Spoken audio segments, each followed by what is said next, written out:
السلام قبل الکلام، بات کرنے سے پہلے سلام کرو۔ حدیث نمبر 3، الطہور سطر الایمان، پاکی آدھا ایمان ہے۔ حدیث نمبر 4، الوجہ بالطہور الصلاۃ، وجہ القصد کی کنجی ہے۔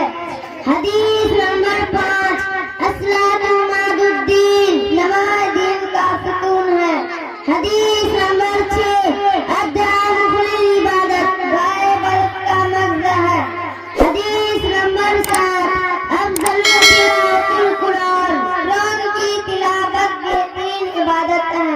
حدیث نمبر 8، اکرم الخبز، روٹی کی عزت کرو۔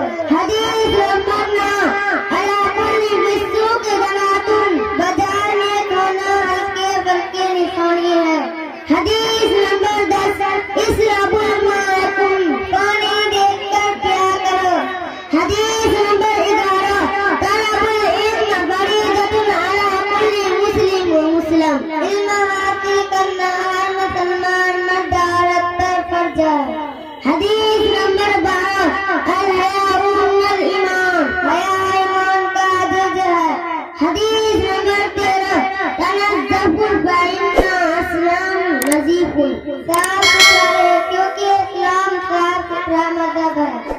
حدیث نمبر 14، الجنت تحت اقدام الامہات، ماں کے قدموں کے نیچے جنت ہے۔ حدیث نمبر 15، الوالد اوسط ابواب الجنت، باپ جنت کے دروازے میں بیچ کا دروازہ ہے۔ حدیث نمبر 16، الام والد الخالد ولیدت، چاچا کا مرتبہ باپ کے برابر ہے، خالہ کا مرتبہ ماں کے برابر ہے۔ حدیث نمبر 17، للجار حق، پڑوسی کا بھی حق ہے۔ حدیث نمبر 18، فلیس منا من لم یذکر کبیرنا، جو بڑوں کی عزت نہیں کرتا وہ ہم میں سے نہیں۔ حدیث نمبر 19، المسلم اخو المسلم، ایک مسلمان دوسرے مسلمان کا بھائی ہے۔ حدیث نمبر 20، الکلم الطیبۃ صدقہ، اچھی بات کرنا نیکی ہے۔ حدیث نمبر 21، من بجا جفا، جس نے بد زبانی کی اس نے ظلم کیا۔ حدیث نمبر 22،